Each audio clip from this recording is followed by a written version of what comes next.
Welcome to this Zentangle Quickie. My name is Heather Hartwick Gladden.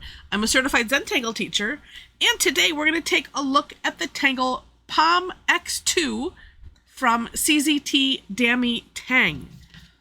Oh gosh, when is this from? This is from 2014, and it's a really nice fill-in tangle. All right.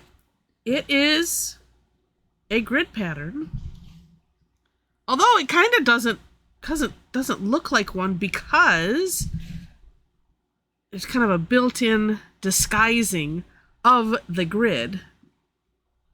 Okay, and to see more of the picture, I'm going to do a 16 square grid, so dividing this in half, then those sides in half, flipping it. Same thing.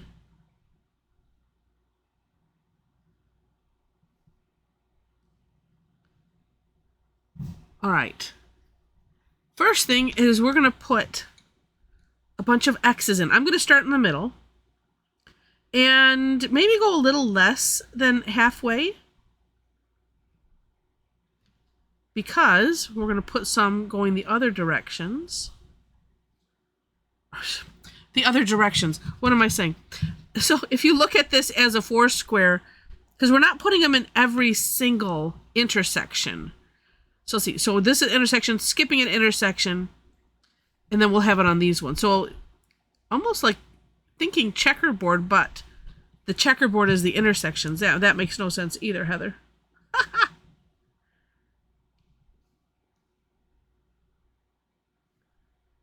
Well, when you do it, it's one of those, pick a place to start. And usually I'll start in the middle of something because it makes it a little bit more organic looking. And here's a something. I don't think I'm going to do it on this one, although I might change my mind. That happens. So if I wanted to do partial, I could do partials right here and right here. So skipping the intersection, that's the best way to think about it. Okay, then I'm going to come back. Not that you couldn't do this all at the same time, but we're going to fill in. So it's another, we put the X in, which divides that like in half, right? That corner. And then we're going to come back with lines in between like that.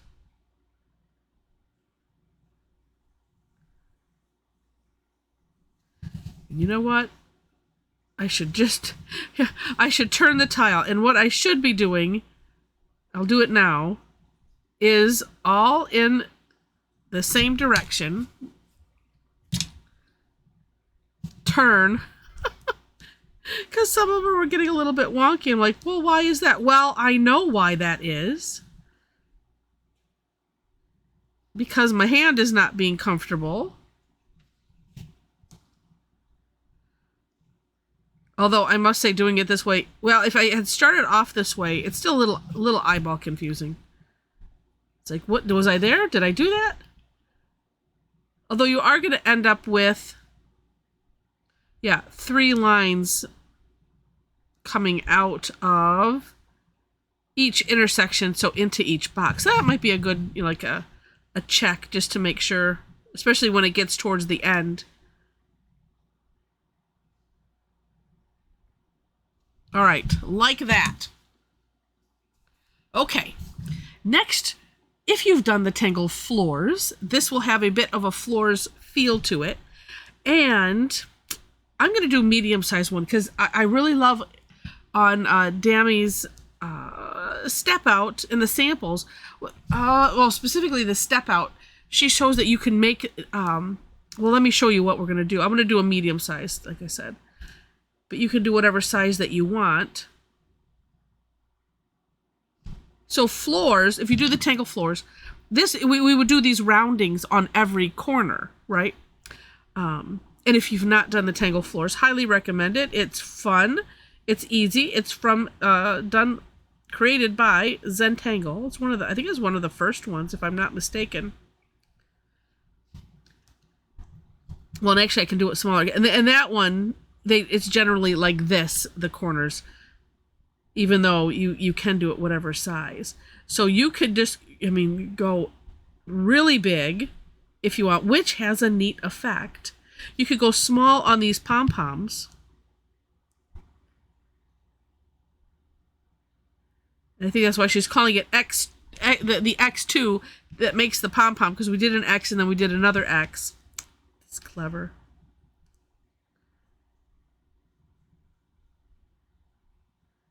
And this is, like I said, it's just a C shape in there, like so. To me, this, in my head, when I first saw it, I'm like, it just screams, you know, the 50s to me, or mid-centuries, as some might want to say. And I like it. But yeah, you could have larger of the palms, and then in smaller diamonds, or opposite. Make the smaller palms and make these ones enormous. And she kind of shows that both sides of that thought in her step out. Like I said, it's just neat. Just neat. Although I am really feeling the need to do, to do the rest of it. And like I said, this one, while I do this, let me encourage you to, if you're enjoying this one, please click on the like button. And if you liked it enough to see more, would love to have you be a subscriber to the channel. I will mention the description section here. These ones are going to be a lot neater since I'm taking a little bit extra time. Like that. And, let me also mention, because by doing this, we have disguised the grid lines, especially as I get this, get this up, because disguised it sort of. And maybe, if you make these diamonds even bigger, it could disguise it even better. Especially like if you come up to about where this line would end. That would do it for sure. And I might just adjust mine and do that. I'm going to put the lines in first so that way I have that.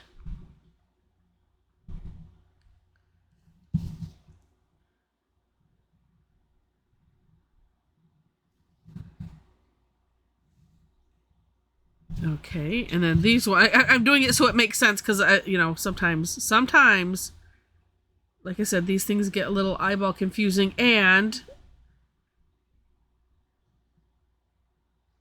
if I can avoid it, that's great. Okay, so here, not that intersection, this intersection then would have the palm. Yes. And this, and looking at it this way, you can see it on the diagonals.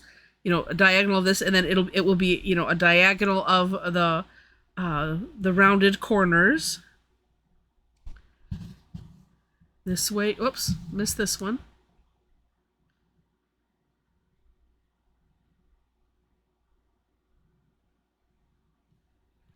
And then that. Oh yeah, both corners.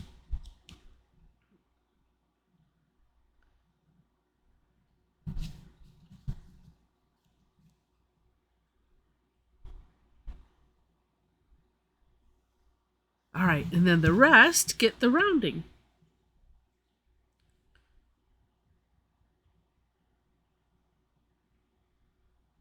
Because looking back at, first off, at Linda Farmer's her little thumbnail picture, having it go to the edge like this, it creates a meta pattern when it's kind of, when we've used all of that, and you can see it happening right here, right? This kind of squared off, squared circle type of thing. Yeah, it's just neat. Okay, let me finish these up. Or wait, let me get this part done, because wait a minute. Now I'm looking at it differently. Hold on. What was I looking at? Oh, I was looking at this. So it depends on where you put your eyeballs. If you center your eyes on this, I'm seeing this kind of square-ish figure. But if you put your eyeballs on this, and when I get these done, I'm seeing more of a flowery type meta pattern. Yeah, so like if you're only looking like right here, so put your eyeballs on that. It's interesting. Really, really neat.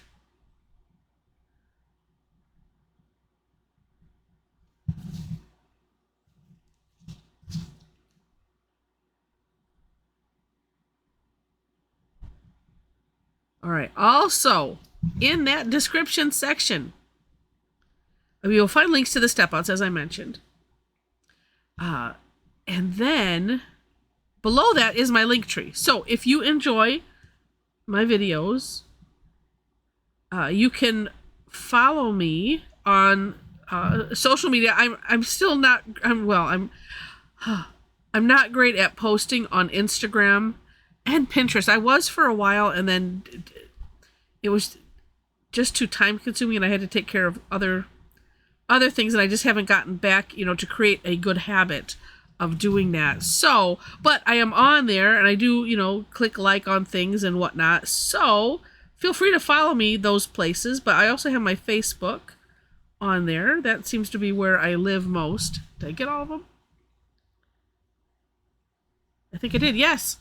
Look at how neat, how much different that looks, adding in or going all the way to the edge like that with those partials. It's just so neat.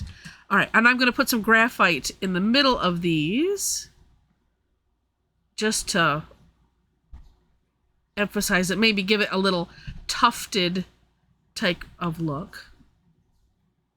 All right, but yes, so I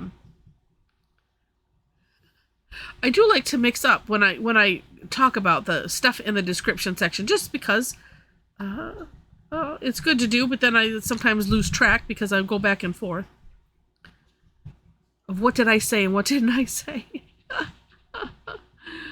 Oh, but yes, feel free. Follow my social media. If you would like to tangle with me and a bunch of other tangle addicts online, I do that on Tuesdays and Thursdays. Tuesdays generally has a fee, except for the third Tuesday. That one is free. That's called Tough Tangle Tuesday. And then Thursdays is all free. I do everything starting at either both 11 a.m. and 7 p.m. Eastern time. So if you look on the one of the two places, or both, that I link to, where I post the classes, you will then see it in your time zone, which is nice. You can also register for the class, and get those reminders. Yeah, like I said, see it in your time zone, which is just ever so helpful. And then, speaking of our other Tangle, our Tangle Addicts crew, I was calling it for a while, which is true. A lot of them are on that Facebook group. The Facebook group that I didn't mention yet. We have a Facebook group, by the way. This is what happens when I do things out of order. But, it's good for the neural pathways, I hear. All right, we have a Facebook community group. If you'd like to join us there, find that link on the link tree, click it, answer the 4 questions, and as soon as I see it, I will let you in. Tangling us, and we would love to have you join us. Join us for the free session, see if you like it, and then on my website, you can see, click on classes, you'll see the types of things that I do. And again, if you sign up to follow me on either of those platforms, then you'll see when we're ready to, put out a new class. Let's see what else is on there. I think those are the biggest highlights that I have. This turned out rather neat, just putting a little bit of graphite in that center and spreading it out a little bit, just to add something. And I'm sure there are other things that you could do. You could also just do the entire section if you wanted to. That's always a, nice and effective thing to do. You could do both. You could put it in the centers and do all the way around. Up to you. All right, so Yeah, I think I covered everything. Again, I hope you enjoyed it. Thank you so much for watching, and I wish you happy tangling.